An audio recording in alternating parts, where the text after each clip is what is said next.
విశాఖ కేజీహెచ్లో నకిలీ డాక్టర్ల వ్యవహారం కలకలం రేపింది. కిడ్నీ ఆపరేషన్ పేరుతో మోసగించిన విషయం వెలుగులోకి వచ్చింది.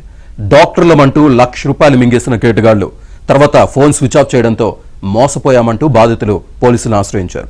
నిందితుల కోసం ప్రత్యేక బృందాలు గాలిస్తున్నాయి.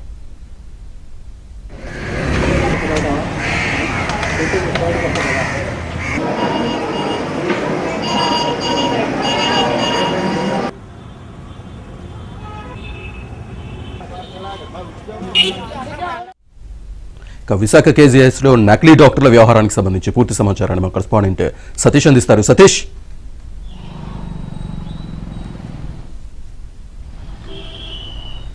విశాఖ కేజీఎస్లో నకిలీ డాక్టర్ల వ్యవహారానికి సంబంధించి మీ దగ్గర ఉన్న అప్డేట్స్ ఏంటి? శ్రీనివాస్, ఉత్తరాంధ్ర ఆరోగ్య ప్రధానిగా పిలుస్తున్న కేజీహెచ్లో నకిలీ డాక్టర్ల వ్యవహారం బట్టబయలైంది. నకిలీ డాక్టర్లు తాము కిడ్నీ ఆపరేషన్ చేస్తామంటూ కూడా అమాయకుల నుంచి ₹1,00,000 సటగొప్పం పెట్టిన వ్యవహారం ఇప్పుడు పోలీసుల టేబుల్ మీదకు చేరింది. అయితే పోలీసులు దీనిపై దర్యాప్తు చేస్తున్నారు. శ్రీకాకుళం జిల్లా నరసన్నపేట ఉప్పర కాలనీకి చెందిన రామ్జీ ఉద్యోగరీత్యా హైదరాబాద్లో ఉండేవాడు.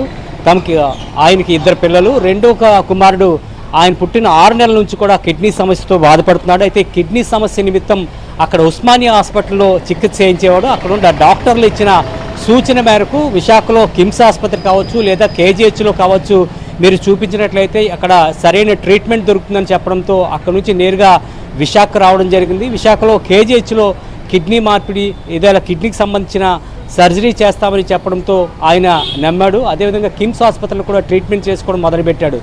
అయితే ఈ కిడ్నీ సమస్యకు సంబంధించిన ట్రీట్మెంట్ అత్యంత సమస్య ఆర్థికపరమైంది కాబట్టి ఆయన ఒక పేపర్లో ప్రకటన కూడా జరిగింది. ఒక విరాళాలు సేకరించాలనే నేపథ్యంలో తమ ఆర్థిక సహాయం లేని కారణంగా చాలామందిని ఒక ప్రాధాయపడుతూ తమకు విరాళాలు అందజేయాలని కూడా ఒక పేపర్లో ఇచ్చిన ప్రకటనే ఇటువంటి కేటుగాళ్ళు ఆసరాగా తీసుకొని తమకు అనుకూలంగా మార్చుకొని ఈ విధంగా బురుడీ కట్టించారనే విషయం అయితే ఆలస్యంగా వెలుగులోకి వచ్చింది. ఒక పేపర్లు ఇచ్చిన ప్రకటనని ఆసరాగా తీసుకొని తాము డాక్టర్లని నమ్మించి డాక్టర్ నరసింహం కేజీహెచ్లో ఉంటానని చెప్పి నమ్మించి తనను కేజీహెచ్ దగ్గర రావాలంటూ కూడా మొదట రామ్జీని ఫోన్ ద్వారా ఆయన్ని సంప్రదించాడు. రామ్జీ ఇది నిజమేమని నమ్ముకొని కేజీహెచ్ ప్రాంగణాన్ని చేరుకోగానే అక్కడ ఒక వ్యక్తి వైట్ కోట్ వేసుకుంటూ వచ్చి నన్ను డాక్టర్ నరసింహం పంపించాడు, కిడ్నీకి సంబంధించిన ఆపరేషన్ చేస్తామని మిమ్మల్ని కలవమని చెప్పారంటూ చెప్పి ఆ రామ్జీని కలవడం జరిగింది. రామ్జీ ఇది నిజమేనని నమ్ముకున్న తర్వాత ఆ వ్యక్తితో కలిసి ఆ యొక్క బాలుడికి సంబంధించిన కిడ్నీకి సంబంధించిన వివరాలన్నింటినీ తీసుకొని అక్కడ నుంచి ఎవరైతే డాక్టర్ నరసింహం పేరు చెప్పుకుంటూ వచ్చిన ఆయన అక్కడ నుంచి వెళ్ళడం జరిగింది. అదే రోజు సాయంత్రం నరసింహం రామ్జీకి నేరుగా కాల్ చేసి నువ్వు ₹1,00,000 అర్జెంటుగా తేవాలని, తెచ్చినట్లయితే సర్జరీకి మొదలు పెడతాం లేదా టెస్టులకి మేము మొదలు పెడతాం అంటూ కూడా ఫోన్లో రామ్జీతో మాట్లాడడం జరిగింది. అదే రామ్జీ చాలా ఖర్చుతో కూడుకున్న వ్యవహారం ఈ కిడ్నీకి సంబంధించింది కాబట్టి కేవలం ₹1,00,000తో చేస్తున్నారు, తాము భగవంతుడిగా అప్పటికప్పుడు ఆయన భావించాడు. ఇంత తక్కువకే సర్జరీకి చేస్తున్నారా లేదా ఇంత తక్కువకే ఈ కిడ్నీకి సంబంధించిన వ్యాధికి సంబంధించిన ట్రీట్మెంట్ చేస్తున్నారని భావించి రామ్జీ వెంటనే ₹1,00,000 తీసుకొచ్చి ఇదే వరుసలో మనకి ఏదైతే కనిపిస్తుందో ఈ యొక్క స్ట్రీట్కి తిన్నంగా చిల్డ్రన్స్ వార్డు ఉంది, ఆ చిల్డ్రన్ వార్డ్స్కి సంబంధించిన దగ్గరే తీసుకురమ్మని చెప్పడంతో ఆ ₹1,00,000 తీసుకొని వచ్చాడు అన్నట్లు కూడా పోలీసులకి రామ్జీ సమాచారం ఇచ్చాడు.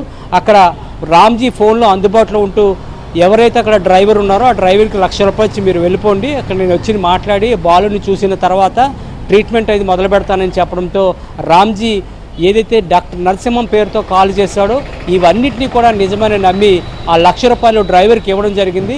అదే డ్రైవర్ అక్కడ నుంచి వెళ్ళిన తర్వాత కనీసం ఈ యొక్క డ్రైవర్ కానీ లేదంటే డాక్టర్ నరసింహం పేరుతో అప్పటి వరకు వచ్చిన కాల్స్ కానీ ఒక్కసారిగా ఆగిపోవడం జరిగింది. డాక్టర్ నరసింహంకి సంబంధించిన ఫోన్ కాల్స్ పూర్తిగా స్తంభించే పరిస్థితి ఏర్పడిందని చెప్పాడు రామ్జీ. తర్వాత కాల్ చేసినప్పటికీ కూడా కనీసం డాక్టర్ నరసింహం పేరుతో వచ్చే ఇదివరకు కాల్స్ ఏవైతే ఉన్నాయో వాటన్నిటి కూడా పూర్తిగా ఆగిపోవడం జరిగింది. దీంతో అంటే గత 2 రోజుల నుంచి కూడా ఫోన్ చేస్తున్నప్పటికి కూడా స్విచ్ ఆఫ్ రావడం లేదా అవుట్ ఆఫ్ సర్వీస్ రావడంతో అతను ఏవైతే డాక్టర్ నరసింహం పేరు చెప్పుకుంటూ కిడ్నీ ఆపరేషన్ చేస్తామని చెప్పాడో ఇదంతా కూడా అవాస్తవం తేల్చి ఒక్కసారిగా డీలా పడిపోయాడు రామ్జీ. కానీ ఈ వ్యవహారాన్ని పోలీసుల దృష్టికి తీసుకువెళ్ళాలి, అదేవిధంగా కేజీహెచ్ వైద్యులకు సంబంధించిన ఈ వ్యవహారం కాబట్టి ఈ యొక్క సూపరింటెండెంట్కి తెలియజేయాలని కూడా వ్యవహారాన్ని కూడా ఆయన రామ్జీ పోలీసుల ముందుకు తీసుకొచ్చాడు. 1 టౌన్ పోలీసులు దీనిపైన కేసు నమోదు చేశారు. అదేవిధంగా దీనిపైన డాక్టర్ సూపరింటెండెంట్ శివానంద్ కూడా దీన్ని సీరియస్గా తీసుకున్నారు.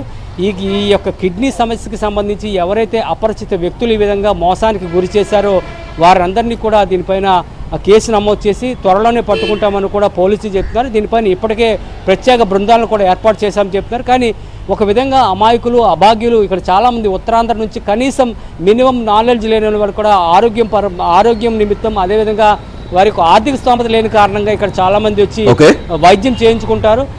ఇటువంటి వాళ్ళకి అంటే ఒక వాళ్ళు ఆర్థిక సమస్య పరంగా వాళ్ళు ఇబ్బంది పెట్టే విధంగా ఇలాగ బురుడి కొట్టించడం సమంజసం కాదని కూడా ఒక బాధలు చెప్తున్నారు. కానీ ఇప్పటికైనా అధికారులు స్పందించాలి. అదేవిధంగా పోలీసులు కూడా ఈ కేసుని త్వరగతిలో దీన్ని నిలువరించాలని కూడా బాధితులు కోరుతున్నారు. Srinivas. Right Satish, thank you.